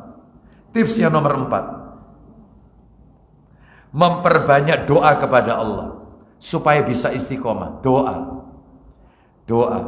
banyak berdoa. Doanya banyak. Ditulis saja, nanti dihafalkan. Bulan depan tak tes doanya. 1, Al-Baqarah ayat 250. Al-Baqarah 250. Rabbana afriq alaina sabran wa tsabbit aqdamana wansurna 'alal qaumil kafirin. Oh, itu ya. Ya Rabb kami, limpahkanlah kesabaran atas diri kami, teguhkanlah pendirian kami. Loh, istiqomah itu. Minta sama Allah supaya bisa istiqomah. Nomor 2, Ali Imran ayat 8. Ali Imran ayat 8. Rabbana la tuzigh qulubana ba'da id hadaitana wa hab lana min ladunka rahmah innaka antal. Koyo iki tok ayo Ustaz. Ya, ini yang hafal ini ya. Ali Imran ayat berapa tadi? 8. Nomor 3. Ali Imran ayat 147. Nomor 3. Ali Imran 147. Ali Imran 147. Rabbana ighfir lana dzunubana wa israfana fi amrina wa tsabbit aqdamana wansurna 'alal qaumil kafirin. Ya Rabb kami, ampunilah dosa-dosa kami dan tindakan-tindakan kami yang berlebihan dalam urusan kami, dan teguhkanlah pendirian kami. Oh itu. Terus berikutnya yang keempat terakhir doanya Tirmidzi, Sunan Tirmidzi nomor 3522, Sunan Tirmidzi nomor 3522. Ya muqallibal qulub, terus sabbit qalbi, Tirmidzi nomor 3522. Ya muqallibal qulub tsabbit qalbi ala dinik, wahai zat yang maha membolak-balikkan hati, teguhkanlah hatiku di atas agamamu. Ada lagi, Allahumma musarrifal qulub sarrif anni ala ta'atik. Nah, terus lanjut yang nomor berikutnya, nomor berapa ini? 5. Tips nomor 5. Tips nomor 5. Tips nomor 5. Memperbanyak istighfar. Memperbanyak istighfar. Memperbanyak istighfar. Loh kok, kenapa Ustadz kok banyak istighfar? Iya, orang itu kalau suka minta ampun, istighfar terus, Allah akan berikan keteguhan. Dalilnya mana? Coba surat 11 ayat 52. Coba surat 11 Hud. Surat Hud ayat 52. Surat nomor 11 Hud ayatnya 52. Kita dengarkan Allah Ta'ala berfirman. وَيَا قَوْمِ اسْتَغْفِرُوا رَبَّكُمْ ثُمَّ تُوبُوا إِلَيْهِ يُرْسِلِ السَّمَاءَ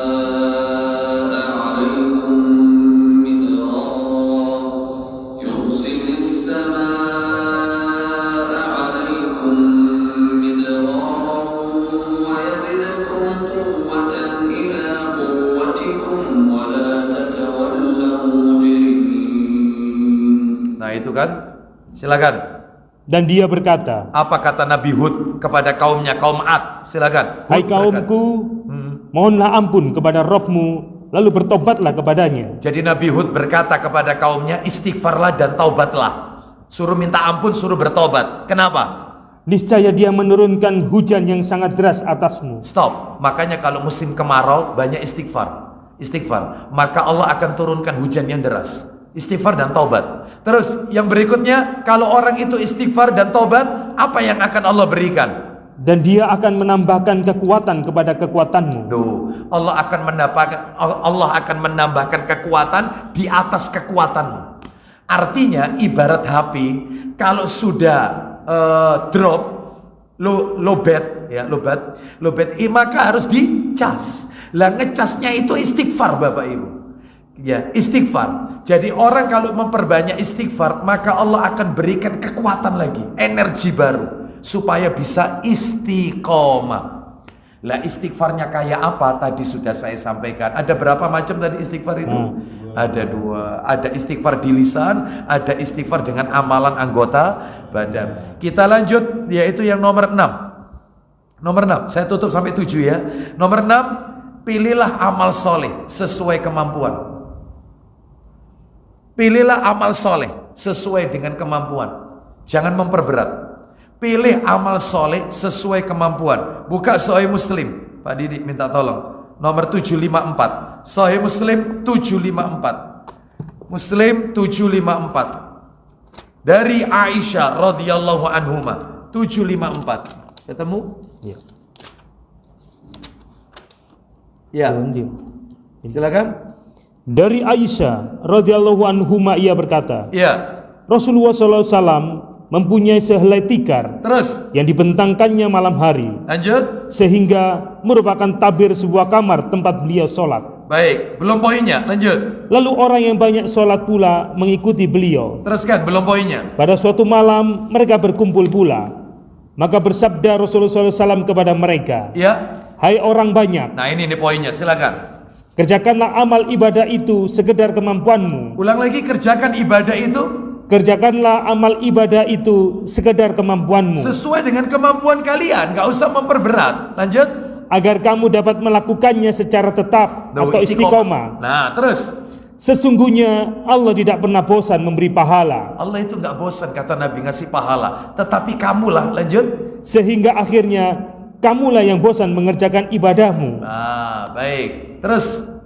Dan sesungguhnya amal ibadah yang disukai Allah ialah yang dikerjakan secara tetap, yaitu rutin, walaupun sedikit. Walaupun itu cuma sedikit, ya. Baik, sekarang kita lanjutkan. Yang terakhir nomor 7, supaya bisa istiqomah, bergaulah dengan orang soleh. Kumpulono wong soleh. Berteman dengan orang soleh. Karena teman itu bawa pengaruh. Kita tidak bisa istiqomah gara-gara teman, bisa. Mana dalilnya? Minta tolong. Saya nggak bawa kitabnya, yang sudah di-download aja. Abu Dawud nomor 4833, 4833. Nabi bersabda, ad-dinu ar-rajulu ala dini khalili, falyandur ahadukum man yukhalil. Silakan baca. Dari Abu Hurairah radhiyallahu an, bahwasanya Nabi SAW bersabda, apa isi sabdanya? agama seseorang itu cenderung mengikuti agama temannya. Agama seseorang itu mengikuti agama temannya. Maka lihatlah, oleh karena itu setiap orang dari kalian hendaknya melihat atau memperhatikan siapa yang ia pergauli. Nah, mestinya orang itu lihat dengan siapa dia berteman. Karena apa? Karena teman itu bawa pengaruh, Bapak Ibu sekalian. Ya, baik. Jadi seperti yang pernah saya sampaikan beberapa waktu yang lalu kan, ya, di beberapa majelis taklim juga sudah banyak contohnya ya. Abu Thalib, pamannya Nabi, meninggal dalam keadaan tidak beriman kepada Allah. Padahal Nabi sudah membimbing membacakan kalimat tauhid, la ilaha illallah. Tapi karena dia lebih memilih teman, yaitu Abu Jahal, maka matinya kafir. Contohnya lagi tokoh PKI di negeri kita, ya kurang apa, ya, yaitu Aidit, ya. Ahmad Aidit itu nama aslinya kan. Bapaknya kiai, kakeknya kiai, pendiri sekolah Muhammadiyah di Belitung. Sudah, nasabnya bagus Aidit itu. Gara-gara salah mencari teman, maka sampai mendirikan partai komunis, sampai matinya pun juga komunis. Quran dibakar, padahal dia hafal Quran.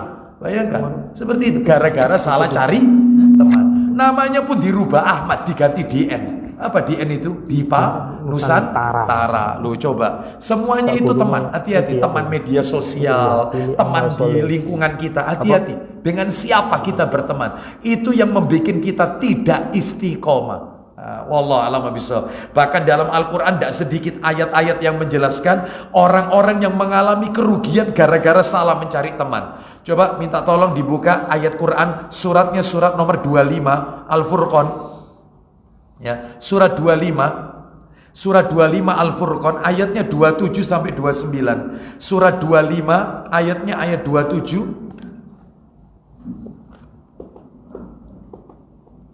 Ya, sampai berapa tadi? 29. Surat 25 Al-Furqan ayatnya 27 sampai 29. Allah Ta'ala berfirman,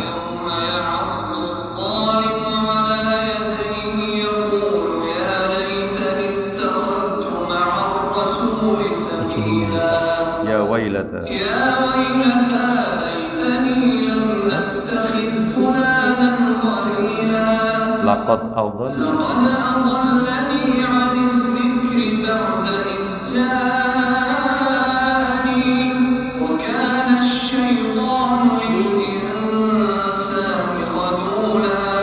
Silakan. Dan ingatlah hari ketika itu orang yang zalim menggigit dua tangannya. Ketika mereka masuk neraka, mereka menggigit dua jarinya. Lanjut. Seraya berkata, apa kata mereka? aduhai kiranya dulu aku mengambil jalan bersama-sama Rasul. Nah, terlambat, nasi sudah jadi bubur, baru sadar. Kenapa dulu aku kok tidak mengikuti ajarannya Rasulullah Sallallahu Alaihi Wasallam? Lanjut. Kecelakaan besarlah bagiku. Terus, kiranya aku dulu tidak menjadikan si fulan itu teman akrabku. celaka aku ini, celaka besar. Kenapa dulu si fulan itu tak jadikan teman akrabku? Coba aku tidak berteman sama dia, nasibku tidak di neraka ini. Nyesel. Penyesalan itu mesti di akhir. Makanya jangan salah mencari teman. Itu. Lanjut, teruskan. Sesungguhnya dia telah menyesatkan aku dari Al-Quran ketika Al-Quran itu telah datang kepadaku. Dia temanku itu telah menyesatkan aku dari Al-Quran. Oleh karena itu, mudah-mudahan kita semua dijadikan oleh Allah hamba-hamba yang istiqomah dalam ketaatan kepada Allah Subhanahu wa Ta'ala. Tuntas materi kita, insya Allah untuk kajian berikutnya di Ahad pekan yang ketiga kita masuk, yaitu amalan-amalan yang menyebabkan seseorang masuk ke surga nomor 3. Sebab-sebab masuk surga nomor 3. Ya, baik. Apa itu yang nomor 3? Kita kasih bocoran ya. Apa itu? Yang punya bukunya, mengerjakan kewajiban-kewajiban di dalam Islam. Wallahu a'lam bishawab. Ada yang mau bertanya? Ustaz, Ya. kalau seperti berwudu setelah batal wudu itu apa juga bagian dari istiqomah? Apakah kita batal wudhu lalu memperbarui wudhu? Setelah itu batal lalu kita wudhu lagi, itu termasuk bagian daripada keistiqomahan. Ya, istiqomah dalam memelihara diri. Istiqomah ingin tetap berada dalam kesucian. Betul. Itu termasuk luzumu ta'atillah, yaitu konsisten dalam ketaatan kepada Allah. Sedangkan wudhu itu bagian dari amalan ketaatan. Nah, seperti itu. Wallahu a'lam bishawab. Yang lain? Silakan, Pak. Di dalam wudhu itu informasi sholatnya tidak akan diterima apabila wudhunya salah. Dan diwajib wudhunya salah itu yang kategori bagaimana, Pak? Apakah sering sekali kita melihat itu bahwa wudhu itu sebetulnya dari pergelangan ini sampai ke sini, Iya. ini hanya begini-begini saja, itu termasuk sempurna atau tidak? Nah, beliau bertanya, apakah sholat itu tidak diterima karena wudhunya salah? Maka saya jawab dengan beberapa dalil. Dalil yang pertama adalah Sahih Muslim nomornya 175. Muslim 175. Sahih Muslim nomor 175. Sahih Muslim nomor 175. La tuqbalu salatun bi ghairi tuhurin. Ya. Bentar. Silakan baca. 175. 175, betul. Ibnu Umar. Nah, dari Ibnu Umar radhiyallahu anhu. Silakan. Dari Ibnu Umar radhiyallahu anhu ia berkata, Ya. aku mendengar Rasulullah SAW bersabda, Apa isi sabdanya? tidak diterima salat seseorang tanpa bersuci. Tuh, tidak diterima sholat seseorang yang tidak bersuci. Itu yang pertama. Jadi kalau dia tidak bersuci, bersuci itu kan ada dua. Ada yang wudhu pakai air, ada yang tayamum dengan debu. Berarti orang kalau tidak wudhu, orang kalau tidak tayamum, ini ya, maka dia sholatnya nggak diterima. Ini satu. Dalil yang nomor dua. Dalil yang nomor dua. Sahih Targhib wa Tarhib. Nomornya 539. Nah ini. Kaono. Di sini saya carikan yang sudah kita download. 539. Nah ini. As-salatu salasatu aslasin. Silakan Pak Didi. Maaf tangan kiri. Maaf. Yang mana? 539. Nomor 539. Dari mana itu? Silakan. Dari Abu Hurairah radhiyallahu an, ia berkata, As-salatu salasatu aslasin. Salat itu silakan. Rasulullah SAW sabda, Isinya, salat itu ada 3 bagian. salat itu dibagi 3 Bapak Ibu. Hati-hati ini, penting ini. Yang nomor 1 yaitu ruku sulus, silakan. Bersuci sepertiga, Bersuci wudhu itu sepertiga. At-tuhuru sulus, warruku'u sulus, wassujudu sulus. Silakan. ruku sepertiga, Terus, dan sujud sepertiga. jadi sholat itu dibagi 3. Sepertiga itu toharo, bersuci. Sepertiga itu rukuk. Sepertiga itu sujud. Lanjut Pak Didi, yang bikin kita merinding. Silakan. Barang siapa melaksanakan dengan memenuhi haknya, Wudhunya benar, rukuknya benar, tata cara sujudnya benar, maka ia diterima darinya, amalan yang lain selain sholat, dan sisa amalnya yang lain juga diterima. zakatnya, puasa, semuanya ikut pasti diterima. Barometernya di sini, sholat ini. Tetapi kalau 3-tiganya ini ada salah satu, wudhunya tidak benar, atau mungkin rukuknya salah, atau sujudnya salah. Lanjut silakan. Barang siapa yang sholatnya ditolak, Nah. maka sisa amalnya yang lain ditolak. Ini yang bikin horor. Nah, panjenengan tadi tanya, apa benar wudhu kalau tidak benar, tidak sempurna itu mempengaruhi sholat? Iya memang. Sehingga dalam hal ini harus belajar bagaimana tata cara wudhu yang benar. Mulai dari membasuh telapak tangan, berkumur, basuh wajah, tangan, kepala termasuk di sini rambut dan telinga, sama kaki. Itu harus sempurna. Itu ya. Maka yang lain akan termasuk ruku. Bagaimana ruku yang benar? Yang dipegang itu lututnya, jarinya itu dilebarkan ketika memegang lutut, ya, lutut. Terus kemudian berapa ini sejajar punggungnya, tidak boleh baca Quran ketika ruku. No itu. Ya, bacaannya apa yang Nabi ajarkan. Lah ini harus belajar sholat, ya, seperti itu. Termasuk sujud, orang sujud itu yang nempel ke bumi 7 tulang itu dahi dan hidung dihitung 1, kedua telapak tangan berarti 3, lutut kanan lutut kiri berarti 5, ujung jari kaki kanan ujung jari kaki kiri berarti 7. Tapi ada orang yang sujud itu 7 tulang yang nempel, sikunya ikut nempel. Loh, hati-hati ya. Terus kalau ibu-ibu wanita juga begitu. Sujud itu adalah sikunya itu jauh dari rusuk, jauh dari lambung. Nah begini. Tapi banyak wanita itu kalau sujud itu begini. Kipas noraini. Katanya ini sholatnya wanita beda sama laki-laki. Nabi tidak pernah membedakan sholatnya wanita dan sholatnya laki-laki.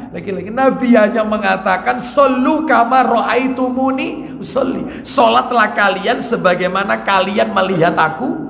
Lah kalian itu ya untuk laki maupun untuk wanita. Itu Pak. Jadi dalam hal ini harus belajar. Ada kalanya itu kalau waktu sujud itu mungkin salah satu kakinya ada yang tidak. Mencetak. Nah, akhirnya naik kadang-kadang itu. Sama itu, itu tidak sah. Itu tidak sah. Termasuk maaf, sujud yaitu kakinya tidak menempel ke lantai, salah satu kakinya menopang ke kaki yang lain, menopang ke kaki yang lain. Ya, bisa kasih contoh. Antum bisa nggak sujud? Nah, antum sujud sekarang. Nah, minta tolong sujud. Nah, kaki satunya nopang ke satunya, naikkan ke satu. Bukan, telapak kakinya, tetap telapak kakinya gini. Angkat, nopang. Diangkat satu. Yang salah satu. Nempel. Nah, nempel. Lagi. Ke atas lagi. Naik. Nyilang. Nah, itu boleh, itu juga tidak benar. Gak ngerti ya. artinya nempel. Satu lagi. Nah, itu juga tidak boleh. Jangan bahasa Amerika ya, Pak. Ah, itu wallah alam bisawab. Gitu, ya. Itu tidak sah itu. Ya, tidak sah. Baik, jadi masih banyak lagi kesalahan-kesalahan di dalam sholat. Kemudian kalau duduknya tidak duduk yang iftiras bagaimana? Nah, ini ditakoni. Ini tahiyat akhir. Maksudnya duduknya seperti tahiyat awal, namun tidak begini yang sebelah kanan, cuma sama-sama duduk di zaman-zaman. Oh. Maaf, Ya. sama-sama begini. Oh, begitu. Ya. Enggak apa-apa, boleh dihamparkan. Tidak ditekuk, enggak apa-apa. Seperti itu. Iya. Saya pikir tadi kalau duduk tahiyatnya itu kalau 2 rakaat itu tidak tawarruk tapi iftiras, enggak apa-apa. Kalau mau tawarruk juga boleh. Wallahu a'lam bishawab. Baik, demikian kita tutup dengan kafaratul majelis. Mudah-mudahan menjadi tambahan ilmu yang bermanfaat. Semoga Allah meridhoi amal ibadah kita dan kita dijadikan hamba-hambanya yang istiqomah dalam ketaatan kepada Allah. Semoga Allah mempertemukan kita bukan hanya di dunia tapi sampai di surganya Allah Azza wa Jalla.